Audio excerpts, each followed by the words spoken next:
Es un privilegio abrir la palabra y también agradecer al Señor por Henry. Ahí, como ya mencionó algo de eso Michael, desde el año pasado cuando Henry se retiró, pues amablemente los ancianos allá en Grace me dieron el privilegio de poder continuar ahí con ese legado junto con nuestro hermano Josías Grauman. Y realmente, hermanos, lo que ven ahí, algunos por video, otros han visitado, no crean que es por mí, para nada. Es todo por la gracia de Dios a través del legado de el hermano MacArthur, los ancianos, el trabajo de Henry de 27 años, de Josías de los últimos alrededor de 15 años, y es como si me hubieran invitado a subirme a un auto que iba a 120 kilómetros por hora, y yo nada más me subí y sigo ahí, nada más tratando de no echar a perder lo que ya el Señor ha hecho a lo largo de tantos años, ¿no? Pidiéndole al Señor su gracia. Y lo mismo en Grace to You, ahí trabajando con mis hermanos David Torres y Esteban Gaviria y Toño Ortega en México y otros hermanos que son parte del ministerio de Grace to You. Gracias a vosotros, y estamos muy agradecidos por cómo el Señor usa su palabra.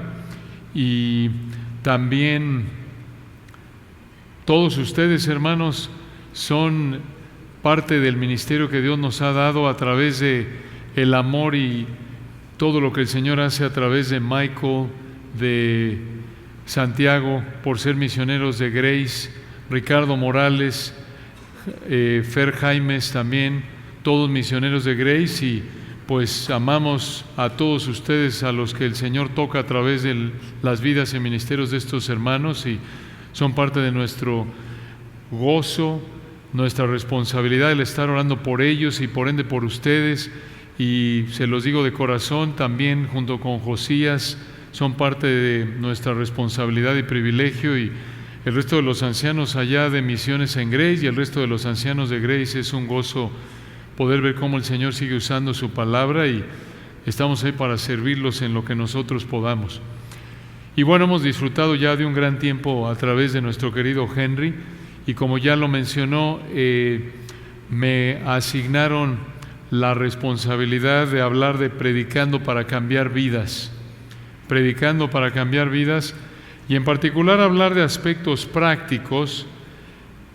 No tenemos mucho tiempo, sin embargo, planeamos hablar de un área en particular que tiene que ver con la predicación para cambiar vidas, usando ese título. Y a manera de introducción, hermanos, damos por sentado aquí 5 aspectos, 5 realidades en cualquier predicador al que planeamos dirigirnos en esta noche. 5 realidades, damos por sentado 5 realidades. En primer lugar, que el predicador es salvo, obviamente, que es regenerado, que es nacido de nuevo. Por ahí empezamos, que el predicador es nacido de nuevo. En segundo lugar, que el predicador es llamado, realmente llamado, no solo renacido por la palabra de verdad, como nos decía Henry hace un momento, 1 de Pedro 1, sino también llamado, 1 de Timoteo 3, si alguno anhela obispado, buena obra desea. Llamado, esto implica que el Señor le ha dado esa capacidad, ese deseo para pastorear, para alimentar, que es la función primordial del pastoreo. Recuerden, la función de alimentar, de enseñar, predicar, se explica con la metáfora de pastoreo, de alimentar, el enseñar la palabra, el predicar la palabra. Esa función, ese privilegio de enseñar la palabra, de predicar la palabra, se define por la metáfora que la palabra de Dios usa de alimentar, que está bajo la función primordial. Esa es la función primordial del pastoreo. Entonces, en primer lugar, regenerado. En segundo lugar, llamado. En tercer lugar, tercera realidad que damos por sentado aquí en este momento, es que está preparado. Está preparado. Es un hombre que es idóneo para enseñar, un hombre que ha sido discipulado, preparado, sabe cómo estudiar, sabe qué proceso seguir para entender la intención del autor original en el texto. Es un hombre que sabe qué herramientas usar para poder entender cuál es la mente del Espíritu Santo en su palabra. Recuerden, hermanos, la interpretación correcta de la palabra de Dios es lo que llamamos la intención autoral. La intención autoral, esto es, ¿qué es lo que el Espíritu Santo quiso que la audiencia original entendiera? Esa es la intención del autor original. Es algo que probablemente han oído muchos y lo han oído mucho si están preparándose o ya están quizás en una etapa en la que terminaron algún tipo de preparación en IDEX a lo mejor o en el seminario Masters o están estudiando aquí con nuestros hermanos en la Iglesia Bíblica de Cali. Pero la intención autoral, no podemos desviarnos de eso. ¿Qué es lo que el Espíritu Santo quiso que la audiencia original entendiera? Esa es la interpretación correcta. Y la manera de entender la intención del autor original es mediante el proceso de interpretación que llamamos literal gramático histórico, que ya mencionó Henry.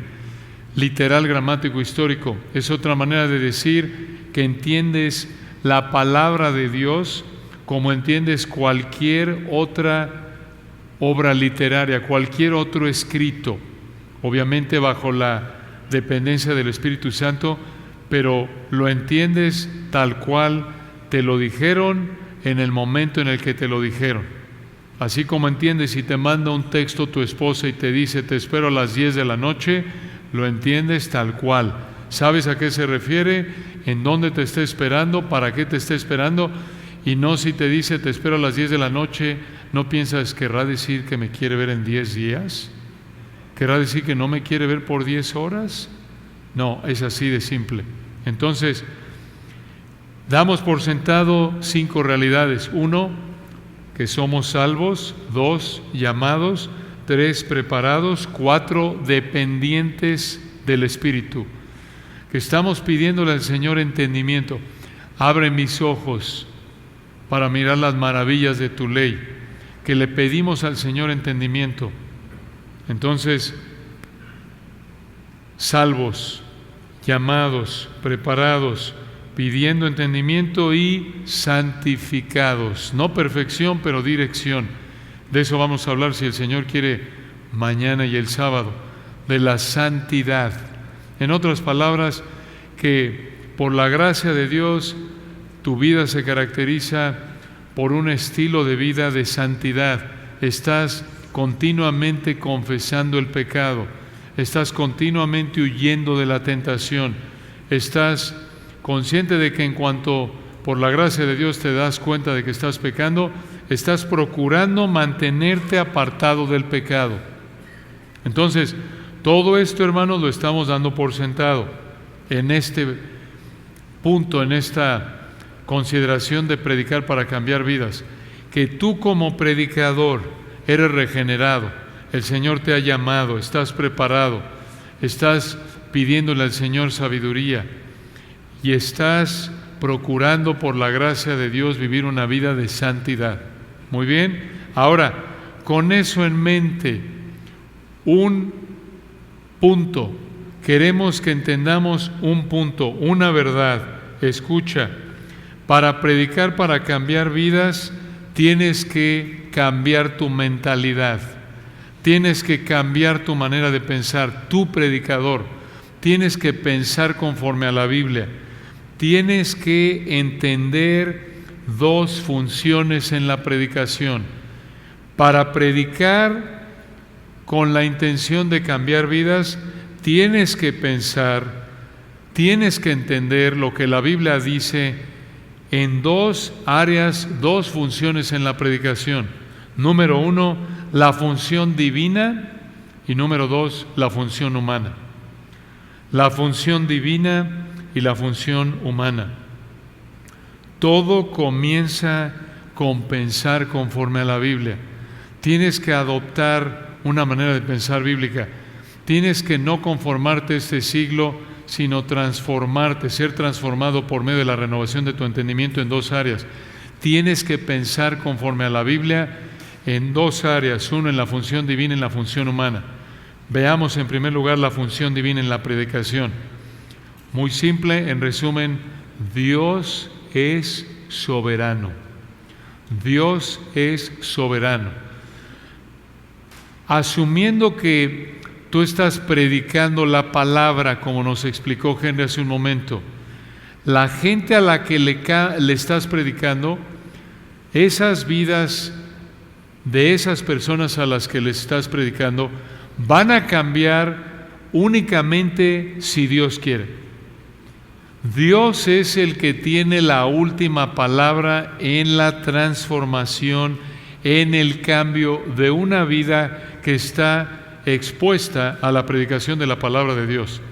Y lo vemos por toda la palabra de Dios. De nuevo, aunque tú seas salvo, llamado, estés preparado, estés rogándole al Señor entendimiento, estés procurando vivir una vida de santidad, el único que puede salvar a alguien a través de la predicación de la palabra de Dios es el Señor. El único que puede santificar a un creyente a través de la predicación de la palabra de Dios es Dios y solo Dios. Esto lo vemos por todos lados en las Escrituras, recordándoles algunos ejemplos. Jonás, recuerden Jonás. Jonás no quería ir a predicar, era el predicador más inepto que encontramos en la palabra de Dios, por lo menos en términos de alguien que fue verdaderamente llamado y verdaderamente salvo. Recuerdan ustedes que Jonás, aunque no quería ir a predicar, Dios mostró su poder de una manera excepcional con Jonás, como lo vemos que aún en el capítulo 1 lo colocó en una situación en la que a través de su confesión, cuando Dios hizo que la suerte cayera sobre él y él dijera: yo soy hebreo y sirvo al Dios del cielo y la tierra, a través de su confesión y a través de los milagros que Dios hizo ahí, vemos al final del capítulo 1 que los marineros se convirtieron. ¿Quién puede salvar a idólatras paganos como esos marineros que al principio del capítulo están adorando a su Dios y al final terminan sacrificando al Dios vivo y verdadero, al único Dios vivo y verdadero? ¿Quién es el único que puede salvar a paganos usando a un hombre viviendo en pecado que prácticamente Dios le abrió los labios a través de esos marineros? Solo Dios lo puede hacer, hermanos. Dios salvó a marineros usando a un Jonás. Y después, recuerdan, Dios produjo el avivamiento más grande en la historia que vemos en la Biblia. Miles de personas se convirtieron en Nínive a través de la predicación de Jonás. Pedro, 3,000 almas, ¿recuerdan? El Señor salvó, recibieron su palabra. Pero incluso con el Señor, ¿recuerdan cuántos habían en el aposento alto en Hechos 1 cuando Él ya se había ido? Cuando Él ya había resucitado, ya había ascendido. 120. Y le había dado de comer a 20,000 en una ocasión. ¿Se dan cuenta? Ninguno puede venir a mí si el Padre que me envió no le trajere, dice Juan 6. Juan 3, el viento sopla de donde quiere y oye su sonido, mas ni sabes de dónde viene ni a dónde va. En otras palabras, así como no puedes ver el nuevo nacimiento y no puedes ver el viento, sino únicamente ves los efectos que produce, así como no puedes controlar el viento, así tampoco puedes controlar a quien el Espíritu Santo regenera. No puedes. Aunque seas un predicador salvo, llamado, preparado, que está pidiéndole al Señor que intervenga, y aunque estés viviendo en santidad, tenemos que recordar esto. Tú predicas la palabra a un grupo de inconversos y el viento sopla de donde quiere y oye su sonido, mas ni sabes de dónde viene ni a dónde va. Así es todo aquel que es nacido del Espíritu. Él de su voluntad nos hizo nacer por la palabra de verdad. Santiago 1, de su voluntad. Juan 1, 12 y 13, ¿recuerdan?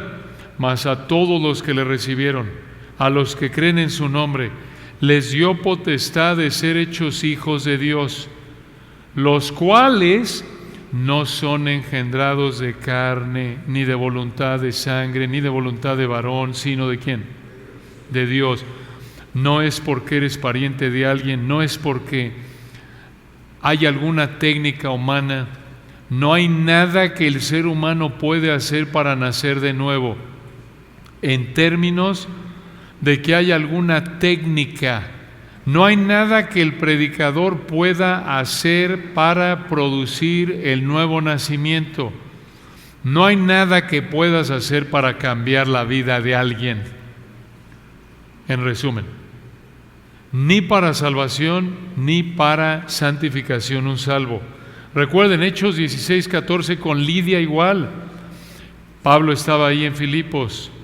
Varios ejemplos que conocen. Entonces una mujer llamada Lidia, vendedora de púrpura de la ciudad de Teatira, estaba oyendo, y el Señor abrió el corazón de ella para que estuviese atenta a lo que Pablo decía. Hechos 13:48, ¿recuerdan?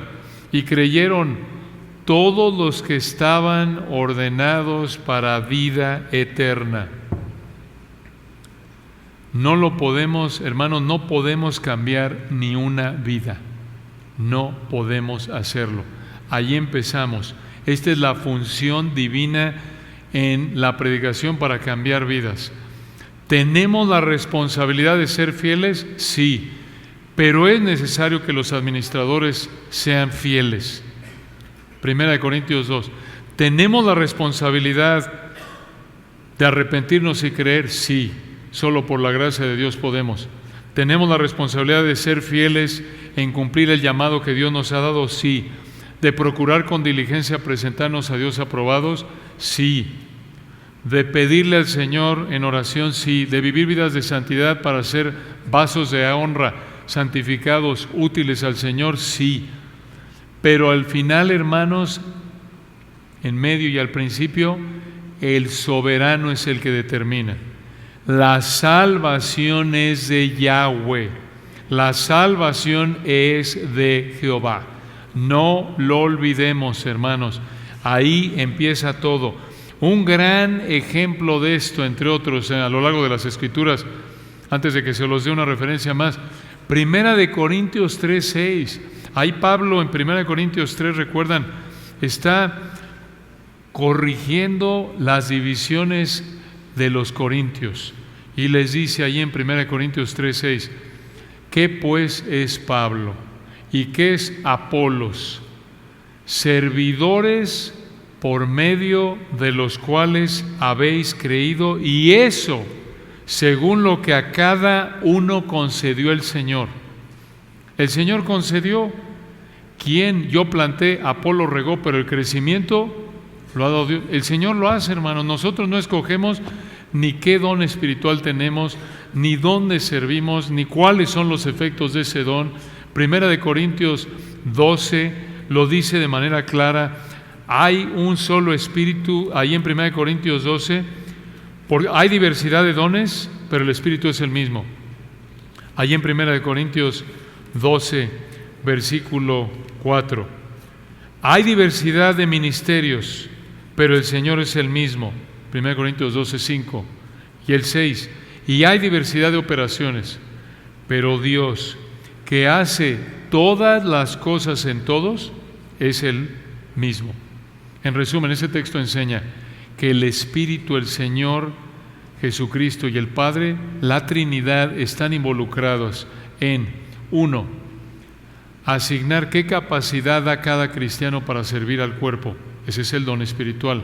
2, cómo ejerce esa capacidad. Ese es el ministerio. Y 3, ¿cuáles son los efectos de esa capacidad? Si alguien se salva, por ejemplo, a través de un predicador, o si alguien siendo salvo es edificado a través de un predicador. Hechos capítulo 15 es otro texto que quizás no lo presenta de manera tan clara a primera vista, pero escuchen cómo Pedro reconoció esta realidad ahí en el concilio de Jerusalén, reportando, recuerdan en Hechos 15, versículo 7, del incidente de Cornelio y los gentiles que Dios salvó a través de la predicación de Pedro ahí en Hechos 11, ¿se acuerdan? En Hechos 10. Hechos 15, 7. Este es Pedro. En Hechos 15, 7, y después de mucha discusión, Pedro se levantó y les dijo: varones hermanos, escuchen esto. Pedro les dijo: vosotros sabéis cómo ya hace algún tiempo que Dios, escuchen lo que hizo Dios con Pedro. Dios, número uno, escogió que los gentiles oyesen por mi boca la palabra del Evangelio y creyesen. Vean qué afirmación de la soberanía de Dios al haber escogido la audiencia a la que Pedro iba a predicar y después el resultado o la respuesta de la audiencia a la predicación de Pedro. Por eso dijo: Dios escogió que los gentiles oyesen por mi boca la palabra del Evangelio y creyesen. Cada vez que tú, como predicador, le predicaste a alguien, es porque Dios escogió que Pepito, Juanita y Manuelita oyesen por tu boca el mensaje de la palabra de Dios que les predicaste, y Él escogió, determinó cómo responderían. Esto no anula la responsabilidad de ellos. Todos somos responsables de arrepentirnos y creer. Todos somos responsables, ya cristianos, de ser hacedores de la palabra. Pero no podemos olvidar esto, hermanos. Y un texto aplicándolo a la predicación que puede parecer a primera vista enigmático está en Eclesiastés 9. Eclesiastés 9, lo pueden escuchar o me pueden acompañar. Escuchen esto, hermanos, es una verdad muy importante. Recuerden, para entender lo que está diciendo aquí Eclesiastés, en esta sección de este libro que habla de la satisfacción, de buscar la satisfacción fuera de Dios, aquí en Eclesiastés 9, versículos 11 y 12, el Espíritu Santo, usando a Salomón, explica cómo Dios al final es el soberano en lo que hace en cada vida. Y escuchen, esto lo tenemos que entender por la palabra tiempo, es la palabra que enlaza esta idea a Eclesiastés 3:11. ¿Recuerdan ese texto hermoso de Eclesiastés 3:11? Todo lo hizo hermoso en su tiempo, hablando ahí de que Dios controla todo lo que sucede en la vida humana. Todo lo hizo hermoso en su tiempo. Y atrás dijo en el 3:1, todo tiene su tiempo y todo lo que se quiere debajo del cielo tiene su hora. Tiempo de nacer y tiempo de morir. ¿Quién determina eso? Dios. Tiempo de plantar, tiempo de arrancar lo plantado. Dios. Todo lo hace Él. Y escuchen lo que dice Eclesiastés 9:11. Mucha atención, hermanos, porque es una verdad tan importante en la predicación.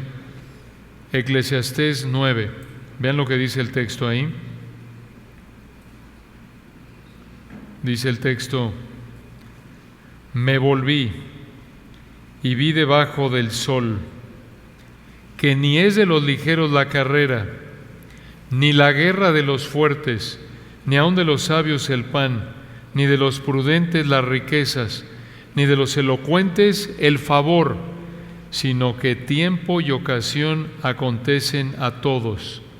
Versículo 12: porque el hombre tampoco conoce su tiempo, como los peces que son presos en la mala red, y como las aves que se enredan en lazo, así son enlazados los hijos de los hombres en el tiempo malo, cuando cae de repente sobre ellos. De repente, desde el punto de vista humano. ¿Qué está diciendo este texto? Escuchen, vean de nuevo el versículo 11. Me volví y vi debajo del cielo que ni es de los ligeros, quiere decir los ágiles, los rápidos, la carrera, se refiere a correr, ni la guerra de los fuertes. En otras palabras, no porque eres rápido en correr vas a ganar la carrera. Versículo 11, ni la guerra de los fuertes, no porque eres el mejor soldado, no porque eres el más fuerte vas a ganar, ni aun de los sabios el pan, no porque eres el más sabio vas a encontrar pan, ni de los prudentes las riquezas.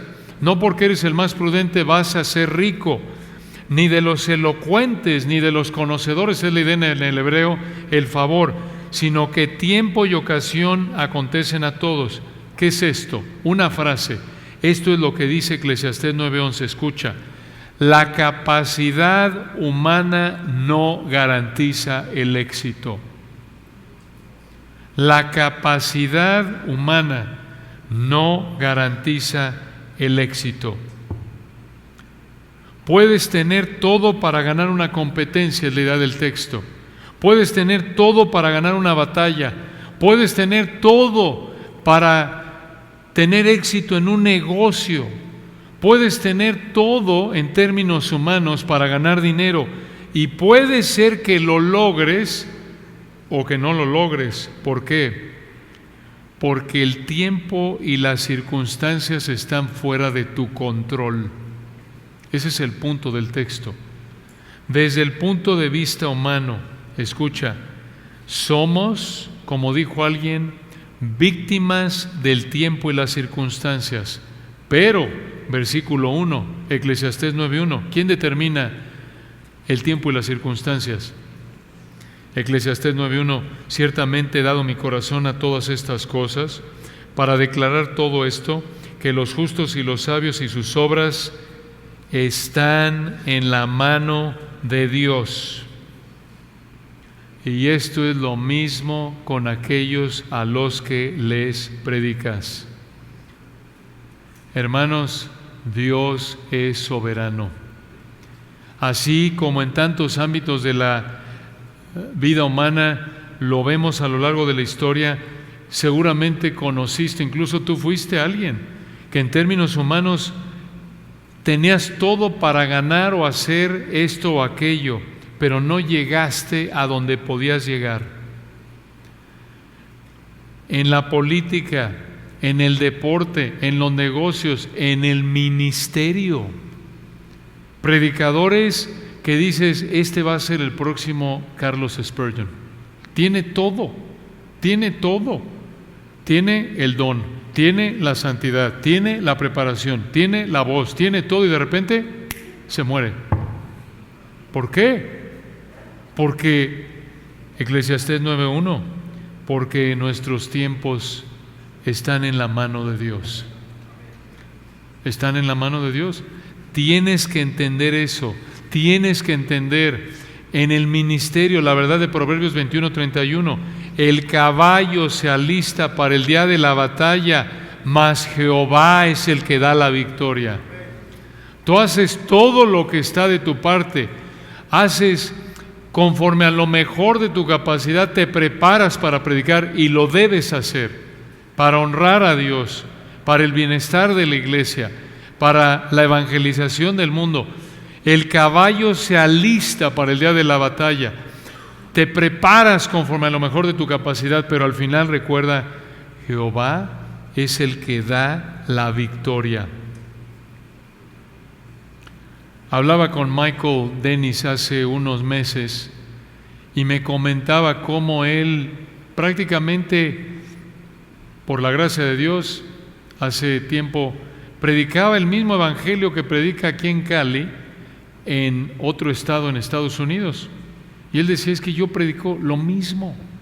Y en donde predicaba hace años en un estado de Estados Unidos, tenía muy poca respuesta.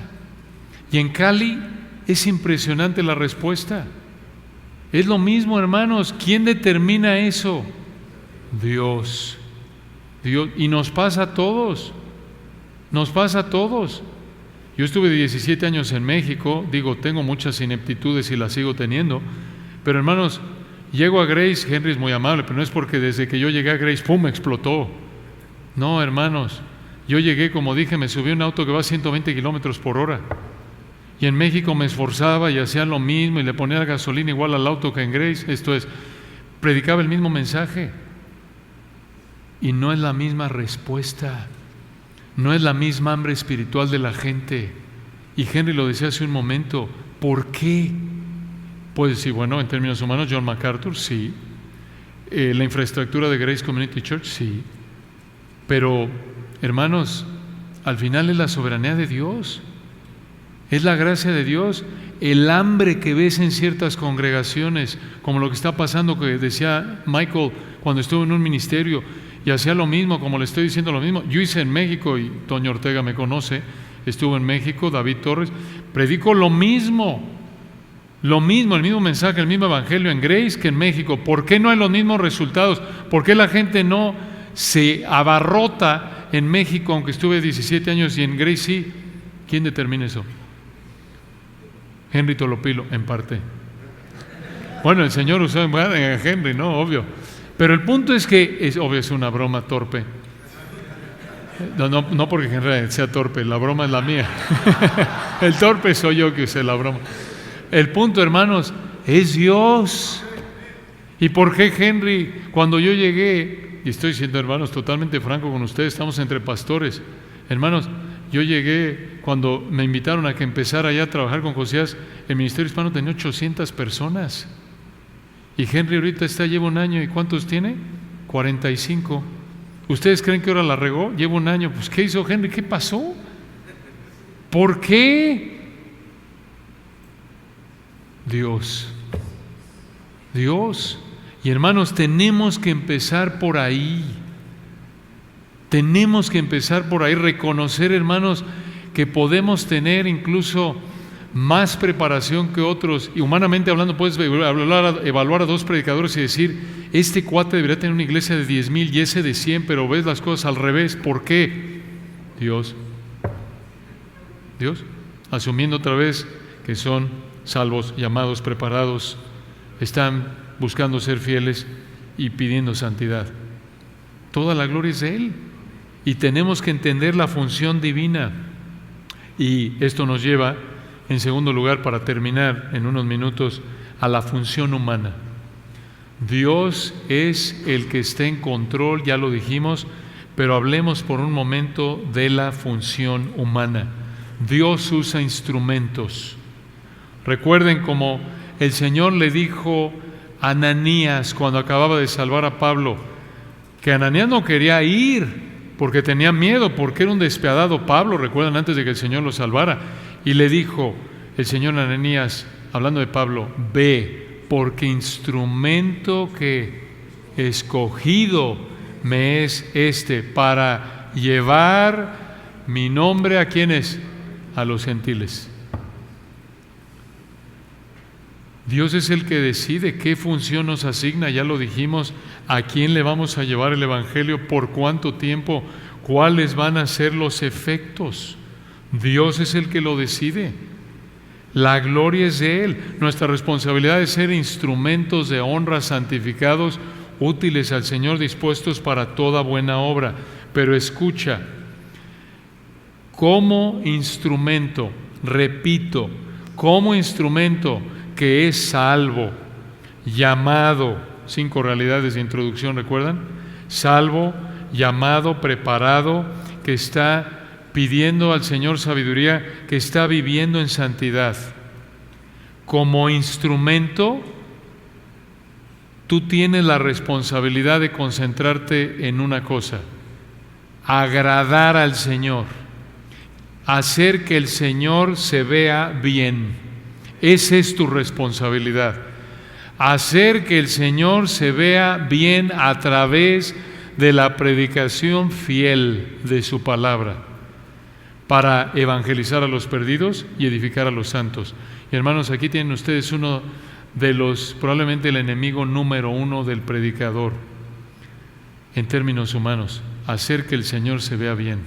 Porque la inclinación pecaminosa que tenemos todos es hacer que yo me vea bien. En la preparación, en la predicación, la lucha, la dificultad con la que vas a luchar de por vida, probablemente la lucha más grande en términos humanos como predicador, es que no que Cristo tenga la preeminencia, aunque lo digas de labios, sino que tú tengas la preeminencia. Tú tienes una inclinación a ser un Diótrefes, igual que yo, a buscar la preeminencia de la manera más sutil. y necesitas luchar continuamente contra esa inclinación pecaminosa. Y esto, hermanos, se ve en maneras, lo vemos en la palabra de Dios. Antes de entrar a algunos ejemplos, ilustraciones, en la palabra de Dios, por ejemplo, tienes tú a Pablo en 1 Corintios, ¿recuerdan? Allí en 1 Corintios 2, Pablo, vean ustedes como predicador modeló esto. Vayan allá a 1 Corintios 2 por un momento. 1 Corintios capítulo 2, hablando de cómo Pablo vivió cuando llevó el Evangelio. Dice allá 1 Corintios 2, versículo 1, ¿recuerdan este texto tan conocido? 1 Corintios 2. Allá al final del capítulo 1, Pablo mencionó que la sabiduría de Dios se opone a la sabiduría del hombre, y ahora aquí Pablo lo va a mostrar por la manera en la que predicó el Evangelio la primera vez que estuvo en Corinto. Y vean lo que dice ahí 1 Corintios 2:1.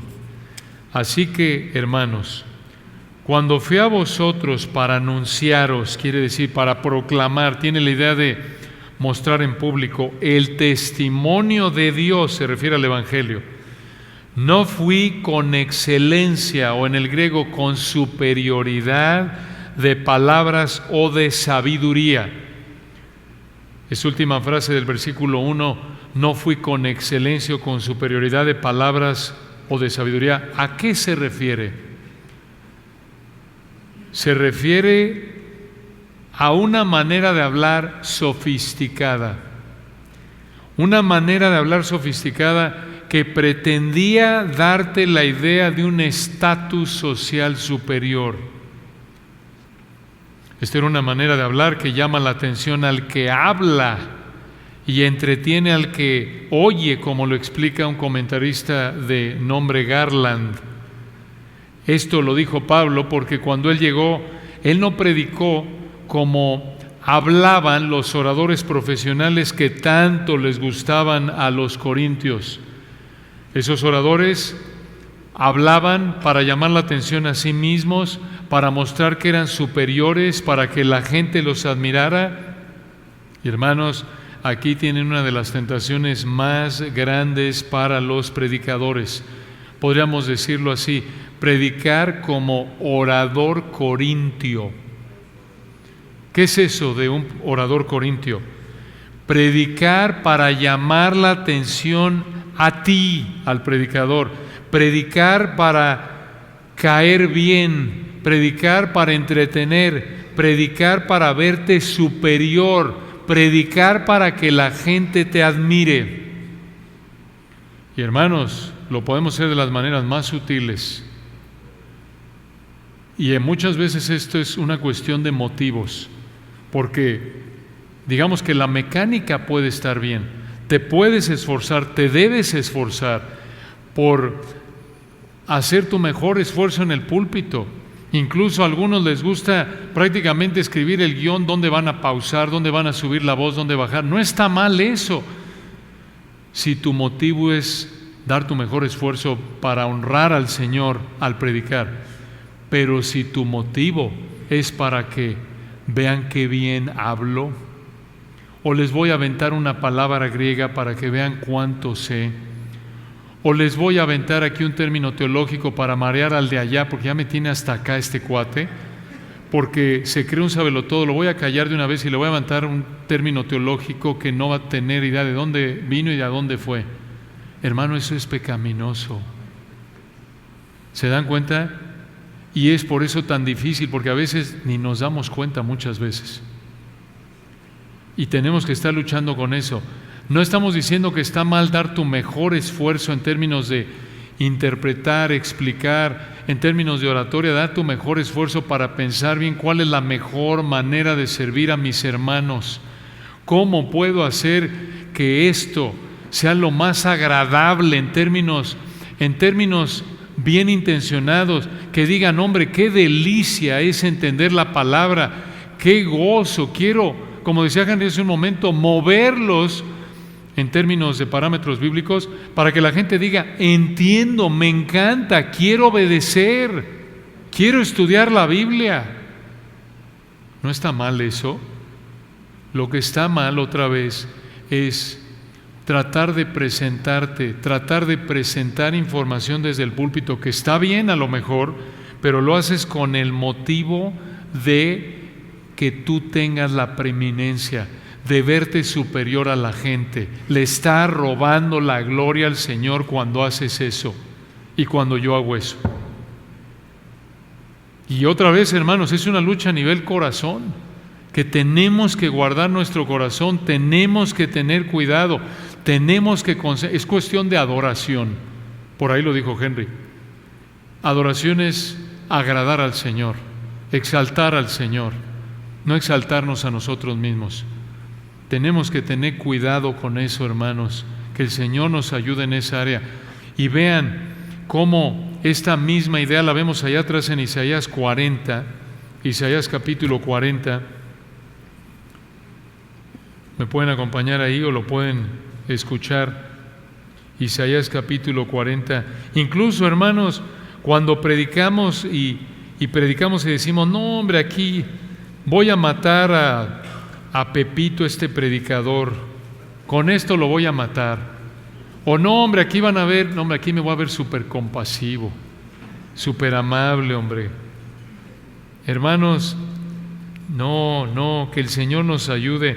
Vayan a Isaías 40, allí en los versículos 1 y 2, el Señor consoló a los israelitas al decirles que ya había acabado de juzgar sus pecados y los había perdonado. Y aquí en Isaías 43, una frase solo para que recuerden el contexto. En Isaías 43, el Señor quiso aumentar el consuelo al decirles que Él mismo vendría y lo verían. Recuerden, esta es una profecía que apunta a Juan el Bautista cuando vino el Señor por primera vez. Escuchen esto, Isaías 43. Voz que clama en el desierto. ¿Recuerdan? Les recuerda a Juan el Bautista, claro. Es parte del cumplimiento de esta profecía. Voz que clama en el desierto. Aquí no se nos dice de quién es la voz, solo que esta voz clama, o la idea es grita en el desierto. ¿Por qué dice esto? ¿Por qué no dice un predicador? ¿Por qué dice voz que clama en el desierto? Porque escuchen, el texto enfatiza lo que la voz dijo, no de quién era la voz. El texto solo se concentra en la herramienta para anunciar el mensaje, la voz. La atención aquí está en el mensaje, no en el mensajero. Esta es la misma idea que acabamos de ver en 1 Corintios 2. Aquí tienen una verdad hermosa para todo predicador: que seamos solo voces que proclaman fielmente la palabra de Dios. Que la atención esté en el mensaje, como decía Henry con otras palabras. Que la atención esté en el mensaje de la Escritura y el origen de la Escritura, no en el mensajero. Que el mensaje ocupe la atención y nosotros los mensajeros quedemos atrás, que solo nos veamos como instrumentos de comunicación del mensaje, solo voces. Hermanos, que nos volvamos invisibles al predicar. Esa es la meta. Que el Señor nos ayude a volvernos invisibles, que esté de tal manera la atención en el texto que la gente está pensando texto, palabra. No quiere decir, de nuevo, que no puedes ilustrar algo, contar una anécdota, presentar una broma de buen gusto que va a ilustrar, va a ayudar a la gente a descansar. No queremos decir que está mal eso, pero que por la gracia de Dios nos esforcemos, hermanos, en esta lucha contra nuestra inclinación pecaminosa a robarle la gloria a Dios en el área de la predicación. Necesitamos estar esforzándonos. Y hermanos, esto afecta desde el momento en el que estás preparando el mensaje. Piénsalo, algunas ilustraciones. Si no ayuda cuando estás preparando un mensaje, Si no ayuda a que entendamos y apliquemos el texto, no lo digas. ¿Para qué? Es que me apasiona la historia. Bueno, pues qué bueno que lo reconoces, pero vas a dormir a los hermanos. Es que me apasiona la gramática. ¿Va a servir de algo? Trata de ponerte del lado del que estoy yendo. A veces, como ustedes saben, ahí vemos una aplicación de ese proverbio que dice: todo camino del hombre es derecho en su propia opinión. ¿Cómo nos afecta eso en la predicación? Cuando pensamos que todo lo que pensamos que debe ser dicho, debe ser dicho. Y de repente le platicas algo a tu esposa y dice: ¿qué? ¿Para qué vas a decir eso? Sugerencia: comenta con tu esposa, si tienes tiempo, no siempre tenemos tiempo, pero pregúntale a tus hijos lo que vas a predicar, o a alguien común y corriente que no tiene la preparación que tú tienes o la experiencia que tú tienes, y muchas veces vas a darte cuenta que pues la verdad perdí el tiempo ahí, hombre, porque me aventé ahí horas ahí desarrollando esto y lo otro, ¿y para qué? Como que no aporta mucho. Pero a veces es porque a nosotros nos gusta. Otra vez, ¿en quién estamos pensando? En mí. A lo mejor no es con el motivo pecaminoso de robarle la gloria a Dios, pero cuando estés preparando tu mensaje, piensa: ¿realmente ayuda esto? ¿Ayuda a que el texto sea claro? Porque a veces, hermanos, perdón hermanos, pero a veces la regamos tanto, por lo menos yo, que dices: hombre, confundí más el texto. Está más claro si lo leo nada más que en lugar de que explico lo que dice. La verdad, hermanos, seamos honestos. Ponte a pensar y di: a ver, ¿ayuda que diga esto o mejor ayuda que nada más lo lea? Y a veces, hermanos, lo complicamos y lo rebuscamos, y los pobres hermanos llegan a pensar: oye, como que lo entendí mejor antes de que me lo explicara este cuate. La verdad, hermanos, seamos honestos. Si no ayuda, esto tiene que ver en el área de la selección del material, la edición. Piensa: ¿ayuda realmente eso que piensas decir a que entienda el hermano el texto y lo aplique? Porque al final, en términos humanos, esa es la meta, ¿no es cierto? Que la gente entienda y aplique. Que entienda y aplique. Y piensa en términos humanos, lo puedo decir de una manera más amena, más agradable, con pasión natural, conforme a mi capacidad, conforme a mi personalidad. ¿Se dan cuenta?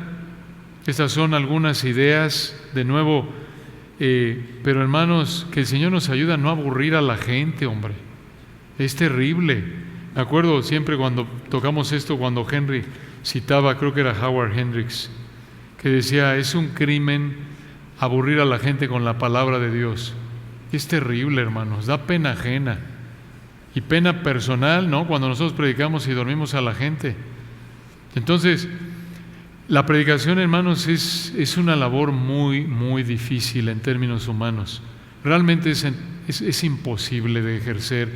Es algo, hermanos, piensen, tomar la palabra de Dios perfecta, hermosa, y el reto es explicarla de manera clara, fiel, pero al mismo tiempo en términos humanos que la gente disfrute. Solo el Señor nos puede ayudar a hacer eso. No echar a perder lo que ya es perfecto. En un sentido, ese es el reto de la predicación, porque la palabra de Dios es perfecta. Recuerden, no es como los dispositivos electrónicos que necesitan un sistema operativo actualizado y ahora ya es el 2.3.4.6 y mira, es que tienes que actualizarlo.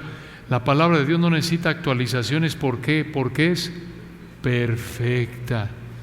El desafío para el predicador es presentarla tal como el Señor la escribió, en su perfección, en su gloria, en su brillo, en su hermosura, de tal manera que la gente diga: hombre, esto es la gloria de Dios, qué perfecto Señor, qué perfecta palabra, quiero adorar al Señor, te alabo por esto, Señor, gracias, quiero obedecerte. Solo el Espíritu de Dios puede hacer eso. pero que el Señor nos ayude por su gracia a hacer lo que está de nuestra parte para no manchar, no empolvar la perfección del Señor y su palabra. Oremos. Padre, te pedimos sabiduría. Pensamos en algunas de estas verdades que son solo algunas reflexiones y nos humilla. Vemos nuestra ineptitud, vemos nuestra iniquidad en tantas ocasiones. Examínanos, Señor, ayúdanos, que nuestra meta sea, como dice Colosenses, que Cristo tenga la preeminencia. Ayúdanos, Padre, a no echar a perder lo que es perfecto. Que no nos engañemos. Perdónanos, Señor, cuando llegamos a tu palabra a veces y pensamos, hombre, qué aburrido, ¿qué voy a decir? ¿Cómo voy a motivar a la gente? El problema somos nosotros, no tu palabra. Ayúdanos, Señor, ten misericordia de nosotros, perdónanos por ineptos, por impíos, por incrédulos. Gracias por tu verdad en Cristo Jesús. Te pido ayuda, Señor, para todos nosotros, porque tú sabes que, como dijo Pablo, para estas cosas, ¿quién es suficiente? Ayúdanos, Señor, a que tu verdad perfecta nos mantenga humildes, quebrantados, con la actitud de Pablo de decir, para estas cosas no soy suficiente, soy un inepto, indigno, y tenemos este tesoro en vasos de barro, para que la excelencia del poder sea de Dios y no de nosotros. Amén.